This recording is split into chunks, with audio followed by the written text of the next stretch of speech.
இப்படி உனக்காக எதுவுமே செய்ய முடியாத ஒருத்தனுக்காக உன் வாழ்க்கையே அர்ப்பணிச்சு நாசமாக்கி வீட்டு செலவு பண்ணி குடும்பத்தை கவனிக்காம அடுத்த குடும்பத்தை அசிங்கமா திட்டிட்டு பைத்தியக்காரங்களா? இன்னும் எத்தனை வருஷத்துக்கு இப்படி இருப்பீங்க?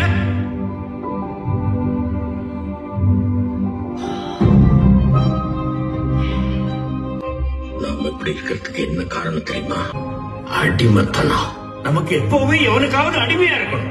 முதல்ல ராஜாக்களுக்கு, அப்புறம் வெள்ளக்காரங்களுக்கு, இப்ப அரசியல் தலைவர், ஜாதி தலைவர், சினிமா ஹீரோஸ், கிரிக்கெட் பிளேயர், இப்படி எவனுக்காவது எவனை பத்தியா பெருமையா பேசி அவனை புகழ்ந்து அவனுக்காக சண்டை போட்டு கடைசி வரைக்கும் ஒரு அடிமை நாய் மாதிரி இருப்பான். ஆனா அவனுக்கு நம்மள யாருன்னு கூட தெரியாது.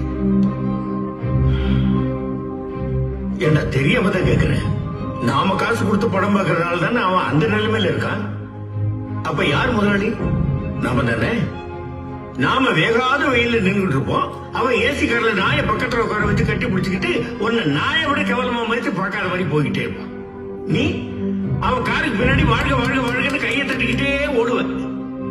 ஏட்டா உப்பு போட்டு தானே சோறு தைக்கிறீங்க? யோசிச்சு பாரு. நீ ரசிகனா இருக்கிற எந்த ஒரு நடிகனுடைய பிள்ளையாவது இன்னொரு நடிகனுக்கு ரசிகனா இருந்து அவனுக்கு கட் அவுட் வச்சு பாலாபிஷேகம் பண்ணி அவனுடைய வாழ்க்கை நாசம் பண்ணிட்டு இருக்கானா? அவன் அடிச்சு சம்பாதிச்ச கார் பங்களாரு போயிட்டு தான் இருக்கான். ஆனா நீ ஒரு நாள் மழை பெஞ்சா கூட வீட்டுக்குள்ள தண்ணி வந்து இருக்கிறதுக்கு இடம் இல்லாம நடுத்தரில் வந்து நிற்ப. ஏன் அன்னைக்கு நீ ரசிகனா இருக்கிற எவனாவது உன்னை வீட்டுக்குள்ள சேர்த்துக்க வேண்டியதானே? வெறும் படத்துலயும் மேடையிலையும் மட்டும் உன் காலுக்கு செருப்பா இருப்பேன்னு பேசிட்டு நீ உதவின்னு அவன் வீட்டு வாசலுக்கு போய் நின்னு ஒரு செருப்பாளி அடிச்சுட்டோம். அப்பா தாதா நம்ம வீட்டுல சேர்த்துப்பாரப்பா. செருப்படி. நமக்கு எப்போ எவனையாவது தூக்கி வச்சு பேசிக்கிட்டே இருக்கணும். தோனி வேற லெவல். ஏதோ இசைன் கடவுள். அவர் பேண்ட் அவரே போட்டுக்கிறாரு, அவர் சொத்து அவரே தின்னுக்கிறாரு, அவர் குண்டியை அவரே கழுவிக்கிறாரு. வாட்டர் சிப்பிடிச்சு எவனுமே எவனை விடையும் பெரிய ஆள் கிடையாது. 1000 வருஷத்துக்கு முன்னாடி வாழ்ந்து ஒருத்தங்கிட்ட இவர் தான் சச்சின் பெரிய லெஜெண்ட் சொல்லிட்டு அவன் யாருன்னு கேட்டிருப்பான். கிரிக்கெட்னா என்னன்னு கூட அவனுக்கு தெரிஞ்சிருக்காது. அது நாமளா உருவாக்கின ஒரு விளையாட்டு, அவ்வளவுதான்.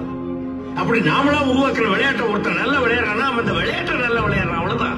அதுக்காக அவன் உடனே லெஜெண்ட் கடவுள் தூக்கி வச்சு கொண்டாடுறது முட்டாள்தனம் அல்ல.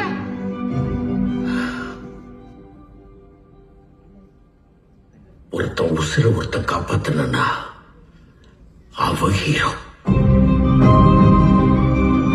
4 பேருக்கு பசிக்கு சோறு போட்டானா அவ ஹீரோ.